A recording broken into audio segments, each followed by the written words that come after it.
Madam Secretary, members of the board, for the record, I'm Rob Simpson, Deputy Secretary of State. I'm going to give a very, very brief update on H.R. 811, which is the congressional bill that you as the board were briefed on at our May 23rd meeting. You'll recall that at that time, the discussion focused around some pending action, the possibility that the bill would pass out of the House in about the past 4 weeks since that bill has been considered and talked about. There's been no official action in the House of Representatives. Just for your information, within the past week to 10 days, there was a meeting of a kind of a committee that is looking at federal election reform. It's a committee of stakeholders, interest groups, academics.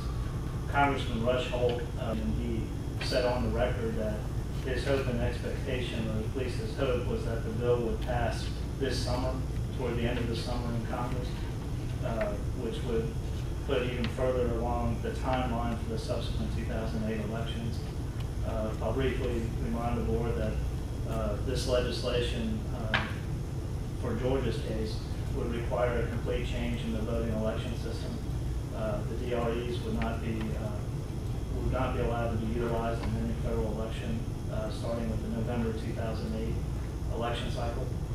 Practically speaking, for this board and for the state of Georgia, this would mean that the 2008 election cycle would start with our current election system and our current machines and policies and procedures in place. And the elections division, the state elections board, as policymakers, would have to implement and move forward with the implementation and rollout of a completely new system at the same time. As you all are aware, the 2008 cycle presidential election year is by far the largest elections that this state has on every election cycle, and that would pose some significant problems. One other thing I'll bring to your attention is that there is included in the language of the legislation, there is a request for $600 million or so in federal funding to help states with the implementation of the law. You'll recall, especially those who have been on the board for a considerable amount of time, that the HAVA funding that was discussed and starting in 2002 was in 3 phases. Phase 3 of HAVA has still yet to be appropriated. The total of that is about $800 million. Our approximate share of that 3rd phase of funding would be about $18 or $19 million. So we've got all these different kind of dynamics at play.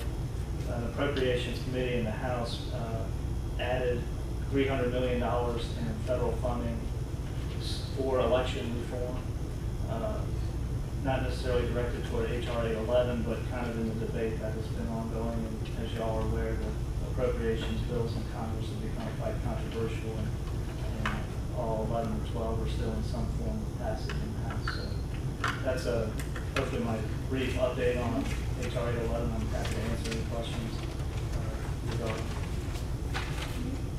Any questions or comments from my colleagues? Make a motion, you oppose H.R. 811. I would like to. There's no public comment on this. Thank you. You missed public comment time. Sorry. And just for the record, if I can state, for me, I support a voter verifiable paper audit trail. This bill, however, is untenable in the timeline because, let's be practical, number one, I don't have a lucky bucket with $80 million in it that is going to magically appear even if we wanted to do this. It's just simply impractical. So I'm going to support the motion. What form would that take? At the last meeting, there was a question of sending a letter to the congressional delegation. We can do that, absolutely. And it'll, and I'll be happy to share the letter with everyone as well. Got a motion and a second. All in favor, please say aye. Aye. Any opposed? There being none, the motion passes. Alrighty, our next item is